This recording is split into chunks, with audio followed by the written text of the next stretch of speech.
Good morning students. तो आज हम डिस्टिलेशन का जो नेक्स्ट टॉपिक है उसको आगे लेक्चर नंबर 3 कंटिन्यू करते हैं। जो लास्ट टॉपिक था मैंने उसमें आपको दो सब टॉपिक्स कवर करवाए थे। एक तो फ्रिक्शनल डिस्टिलेशन था and second one was the steam distillation. तो नेक्स्ट जो आज हम कंटिन्यू करेंगे वो हम करेंगे distillation under the reduced pressure. Distillation under reduced pressure।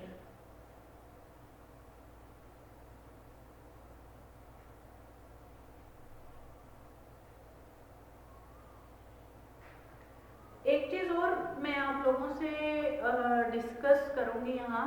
मैंने अपने कुछ लेक्चर्स में कमेंट्स देखे थे स्टूडेंट्स के, तो स्टूडेंट्स मुझे बार बार बोल रहे थे कि मैम नोट्स चाहिए या हमें नोट्स प्रोवाइड कर दो। तो मैंने जब भी आपके हमें एनाटॉमी के या फार्मास्यूटिक्स के लेक्चर स्टार्ट किए थे, स्टार्टिंग में मैंने कुछ बुक्स का रेफरेंस दिया था। जो आपका जो ये सिलेबस है वो डिप्लोमा इन फार्मेसी का सिलेबस है, जो मैं आपके वीडियो लेक्चर्स के थ्रू कवर करवा रही हूँ। तो इसमें आप डिप्लोमा फार्मेसी की कोई भी बुक्स, जैसे अगर हम स्यूटिक्स की बात करें तो इसमें आप SP अग्रवाल, AK गुप्ता या कोई भी राजेश खन्ना, जो भी बुक आपको अच्छी लगती है या डिग्री लेवल की बुक आपको जिसकी लैंग्वेज आपको इजी लगती है और अच्छे से समझ में आ जाती है, आप इसके लिए कोई भी बुक रेफर कर सकते हो। इसमें नोट्स देने की ज़रूरत नहीं है। तो इसलिए सिर्फ आप लेक्चर सुनते टाइम अपना एक कॉपी या पेन ज़रूर साथ में रखो, ताकि जो मैं आपको पॉइंट्स बता रही हूँ अगर आप वो पॉइंट्स नोट कर लोगे और उसके बाद उसको अपनी बुक से रीड करोगे तो आपको ये लेक्चर अच्छे से समझ में आ जाएगा। तो चलिए अब कंटिन्यू करते हैं distillation under the reduced pressure. Distillation under reduced pressure का क्या मीनिंग है? जो distillation under the reduced pressure है उसके वो हम उन ड्रग्स के लिए या उन लिक्विड्स के लिए करते हैं which are thermolabile in the nature। the liquids which are thermolabile in the nature। Thermolabile liquids का क्या मतलब है कि लास्ट लेक्चर में भी मैंने आपको बताया था कि जो स्टीम डिस्टिलेशन है वो हम थर्मोलेबाइल सब्सटेंसेस के लिए यूज करते हैं। थर्मोलेबाइल लिक्विड्स वो लिक्विड्स होते हैं जो हायर टेम्परेचर के ऊपर डिग्रेड हो जाते हैं, जिनको हम अपने बॉइलिंग पॉइंट तक हीट नहीं कर सकते। जैसे डिस्टिलेशन की मैंने एक कंडीशन आप लोगों को बताई थी कि डिस्टिलेशन कब होता है। डिस्टिलेशन में मेन प्रोसेस क्या है, बेसिक स्टेप्स, कि पहले हम लिक्विड को हीट करते हैं, जो उसका जो बॉइलिंग पॉइंट होता है लिक्विड का, अपने बॉइलिंग पॉइंट तक जब वो हीट होना शुरू हो जाता है तो उसके बॉइलिंग पॉइंट के ऊपर मैक्सिमम वेपर्स बनेंगे। वो वेपर्स हम कंडेंस कर देते हैं और उन कंडेंस्ड वेपर्स जो है वो लिक्विड की फॉर्म में हमारे पास एज ए डिस्टिलेट कलेक्ट हो जाते हैं। यही बेसिक प्रोसेस था। अब हमारे पास प्रॉब्लम कहाँ आती है? हमारे पास जो मेनली प्रॉब्लम आती है वो आती है थर्मोलेबाइल जो लिक्विड सब्सटेंसेस हैं उनके केसेस में। ठीक है, तो उसमें हम क्या करते हैं, जैसे सिंपल एक एग्जांपल लेते हैं। मान लो सपोज कोई भी लिक्विड ए है, लिक्विड ए है, उस लिक्विड का सपोज बॉइलिंग पॉइंट है 70 degree Celsius. Excuse me, 70 degree Celsius boiling point का क्या मीनिंग है? बॉइलिंग पॉइंट का मीनिंग क्या है? यानी जब हमें इसकी डिस्टिलेशन करनी पड़ेगी तो हमें इस लिक्विड को एटलीस्ट 70 डिग्री सेल्सियस तक हीट करना पड़ेगा। ठीक है, 70 डिग्री सेल्सियस तक हम हीट करेंगे। क्यों? मैंने आपको बताया था कि जो वेपर्स हैं, एक पॉइंट मैंने आपको ये बताया था कि जो वेपर्स हैं, वेपर्स वो अपने बॉइलिंग पॉइंट से कम टेम्परेचर पे भी बनने शुरू हो जाते हैं। इवेपोरेशन की प्रोसेस के लिए जरूरी नहीं है कि हमें बॉइलिंग पॉइंट तक ही उसको हीट करना है, लेकिन डिस्टिलेशन की प्रोसेस में ये जरूरी है कि हमें उसे अब उसके बॉइलिंग पॉइंट तक हीट करना पड़ेगा। उसे हीट क्यों करना पड़ेगा? क्योंकि उसके मैक्सिमम वेपर्स बनाने के लिए, अगर वेपर्स मैक्सिमम बनेंगे तभी तो हमारे पास डिस्टिलेट मैक्सिमम कलेक्ट होगा। तो इसलिए ऑब्वियसली हमें इस लिक्विड को हमें 70 डिग्री सेल्सियस तक तो हीट करना ही पड़ेगा बॉइलिंग पॉइंट तक। जब ये 70 डिग्री सेल्सियस तक हीट होगा तभी प्रॉपर बॉयल होना शुरू होगा, तभी इसके वेपर्स बनेंगे। लेकिन प्रॉब्लम कहाँ आ रही है? ये जो लिक्विड है हमारा, ये हमारा जो लिक्विड ये थर्मोलेबाइल है नेचर में। थर्मोलेबाइल का मतलब कि अगर हम इसको 70 डिग्री सेल्सियस तक हीट करेंगे तो इसमें डिग्रेडेशन हो जाती है, ये स्टेबल नहीं है इतने हाई टेम्परेचर पे। तो ऐसे केसेस के लिए हम क्या करते हैं, we use the process of distillation under the reduced pressure. अब प्रेशर कैसे रिड्यूस करते हैं, एक आपने वर्ड सुना होगा वैक्यूम। वैक्यूम अप्लाई करते हैं हम इसमें by applying the vacuum. Vacuum क्या होता है, वैक्यूम प्रेशर रिड्यूस करने के लिए ही होता है, क्योंकि अगर हम वैक्यूम अप्लाई करके इसका बॉइलिंग पॉइंट रिड्यूस कर देंगे। बॉइलिंग पॉइंट रिड्यूस करने का मतलब है कि अगर हम वैक्यूम अप्लाई करते हैं, पहले अगर ये 70 डिग्री सेल्सियस के ऊपर बॉयल होता था, तो अब ये सपोज 50 या 50 डिग्री, सपोज 50 डिग्री सेल्सियस के ऊपर ये बॉयल होना शुरू हो जाएगा। क्योंकि कोई भी चीज बॉयल देखो कब होगी, किसी भी चीज की बॉइलिंग, किसी भी लिक्विड की बॉयल, एक कंडीशन आप ये समझो कि कोई भी चीज बॉयल कब होगी, किसी भी चीज का बॉइलिंग पॉइंट हम कैसे डिसाइड करते हैं, उसके वेपर प्रेशर से। when the vapor pressure of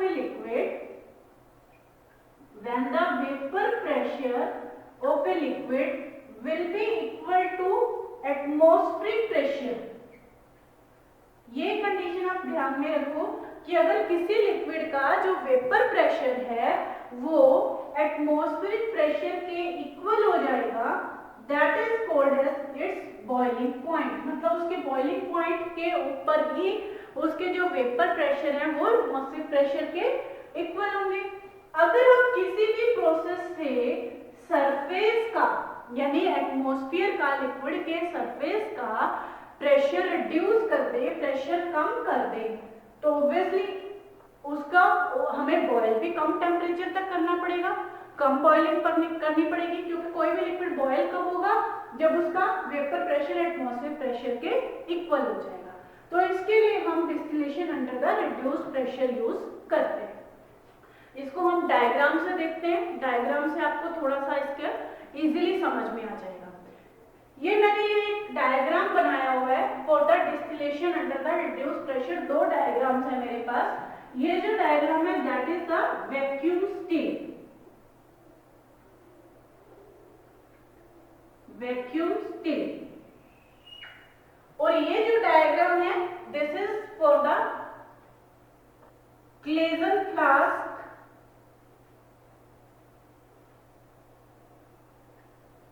Claisen flask apparatus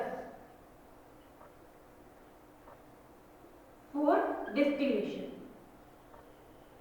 labelling मैंने दोनों में नहीं की, आपको पता ही है कि लेबलिंग मैं इसीलिए नहीं करती ताकि आपको पढ़ाने के साथ साथ जब इसकी लेबलिंग करूंगी तो आपको ज्यादा इजीली समझ में आएगा। पहले इस डायग्राम को देखते हैं।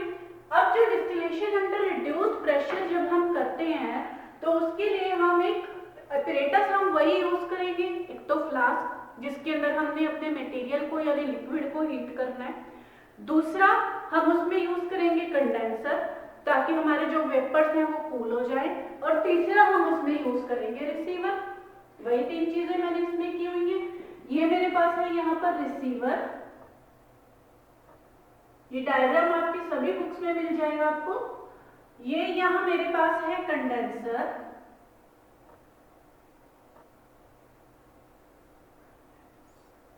यहाँ से आपके जो है ये वेपर्स पास होंगे कंडेंसर से, कंडेंसर के अंदर जो पाइप जा रही है, और ये जो मेरे पास है फ्लास्क, फ्लास्क यानी इस फ्लास्क को हम बोलते हैं क्लेजन फ्लास्क।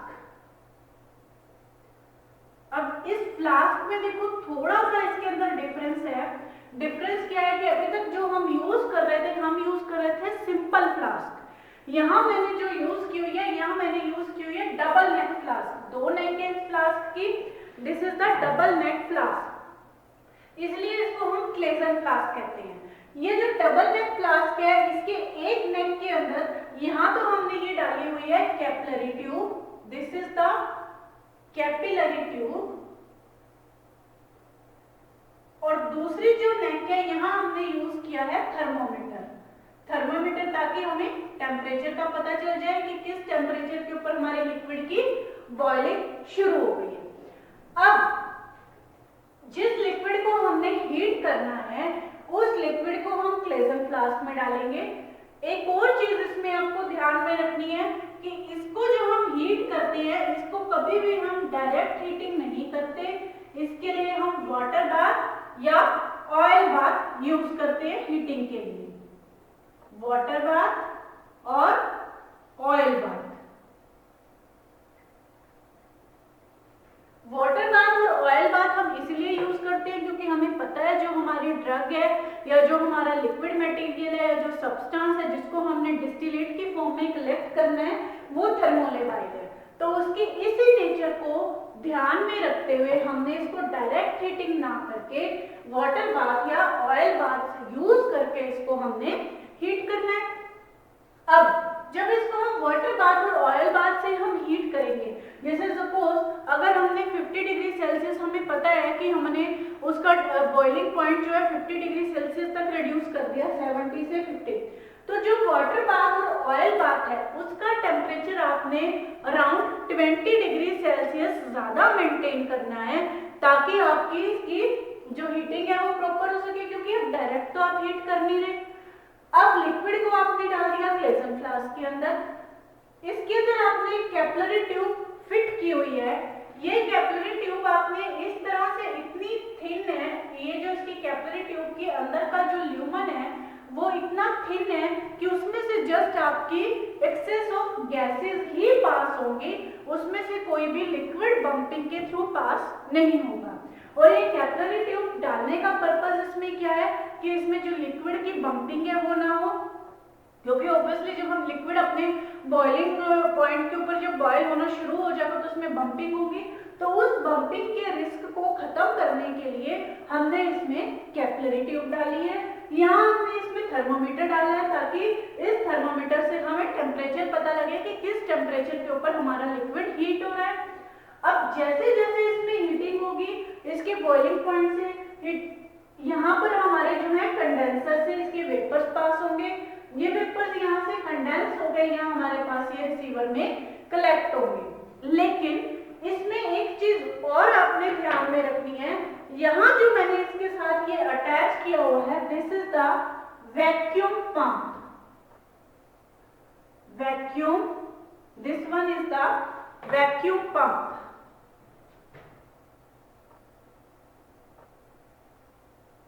यहां अब इस वैक्यूम पंप का क्या पर्पस है?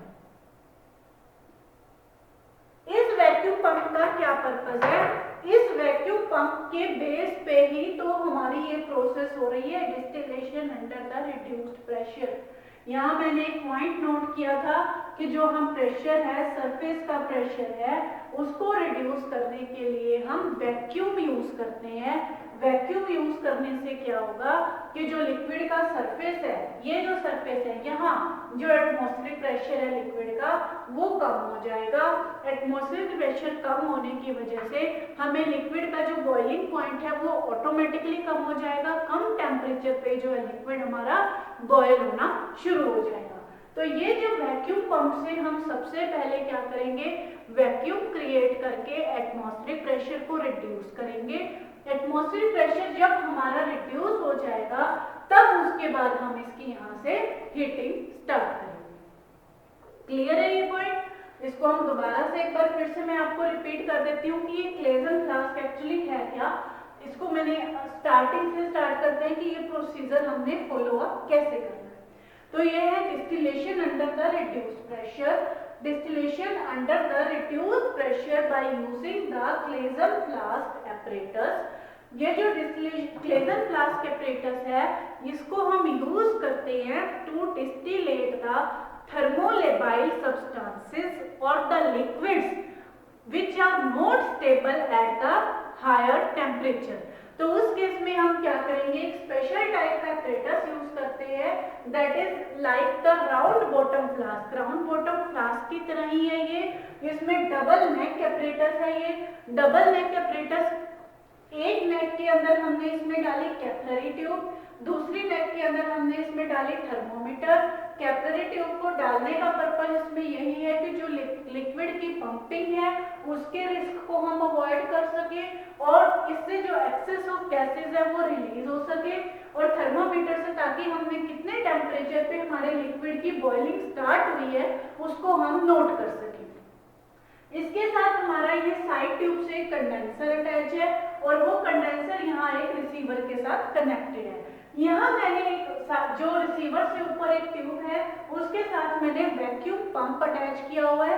तो सबसे फर्स्ट स्टेप में आपने क्या करना है, इसके अंदर अपना लिक्विड ऐड कीजिए और वैक्यूम पंप के थ्रू हम सबसे पहले क्या करेंगे, प्रेशर रिड्यूस करेंगे, एटमॉस्फेरिक प्रेशर रिड्यूस करेंगे, सरफेस प्रेशर रिड्यूस करेंगे, क्योंकि सरफेस प्रेशर अगर रिड्यूस होगा तो लिक्विड कम टेम्परेचर पे ही बॉयल होना स्टार्ट हो जाएगा।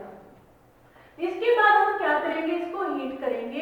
हीट करने के लिए मैंने आपको पहले भी बताया कि इसको डायरेक्ट आपने बंशन बर्नर से या आपने सेपरेट लैम्प से हीट नहीं करना, इसको हम वाटर बाथ या ऑयल बाथ से हीट करेंगे। इसलिए हम इसका जो वाटर बाथ और ऑयल बाथ का जो टेम्परेचर है इसके टेम्परेचर से टेंटेटिव 15 to 20 डिग्री सेल्सियस ज्यादा मेंटेन करेंगे और इसको हीट करना शुरू करेंगे। जैसे ही लिक्विड हीट करना शुरू होगा, as the liquid will start to boil up, इसके वेपर्स राइज होंगे। These vapours will pass through this neck and then will after the condensation the distillate will be collected in that receiver. So this is the process for the distillation under the reduced pressure। ये जो apparatus है ये हमारा lab scale के ऊपर use होता है। जैसे कोई अगर सपोज हमने थर्मोलेबाइल ऑयल्स हैं सेपरेट आउट करनी है या उनको डिस्टिल करना है, उसको प्योरीफाई करना है, या थर्मोलेबाइल ऑर्गेनिक सॉल्वेंट्स हैं उनको हमने सेपरेट आउट करना है, तो उसके लिए हम ये distillation under the reduced pressure की प्रोसेस जो है वो फॉलो अप करते हैं। क्लियर है? चलिए अब नेक्स्ट apparatus हम कंटिन्यू करते हैं, that is the vacuum still. This was the Claisen flask apparatus, next is the vacuum still।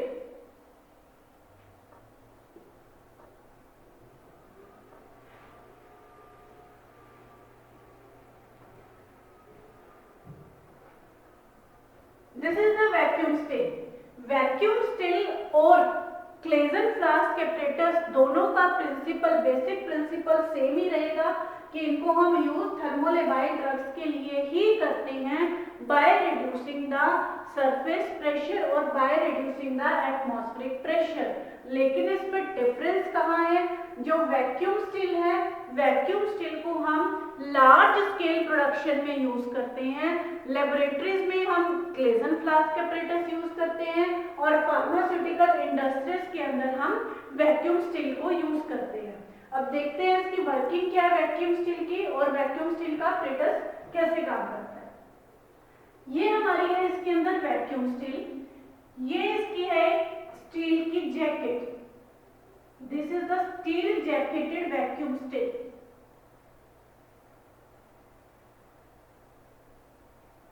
ठीक है, this is the steel jacketed steel.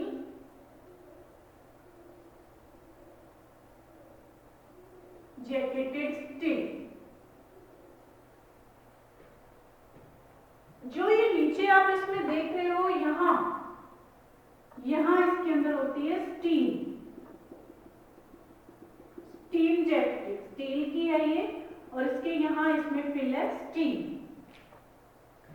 This is the steel.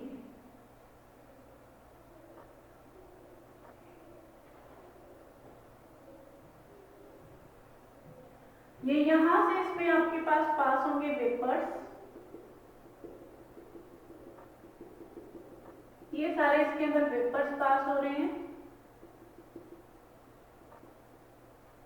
These are the vapors।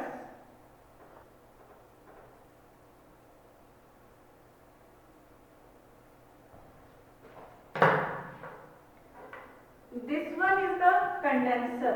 ये जो है सारा green जो मैंने colour से highlight किया है, दैट इज द कंडेंसर और लिक्विड वाटर, कूल्ड वाटर है जो इसके अंदर। This is the cold water. तो ये सारा का सारा ये आपके पास क्या हो गया, this is the condenser.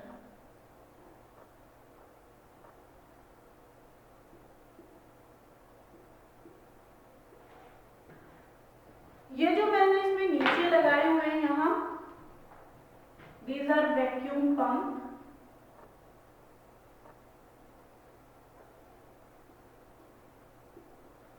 this also vacuum pump, and these are the receivers।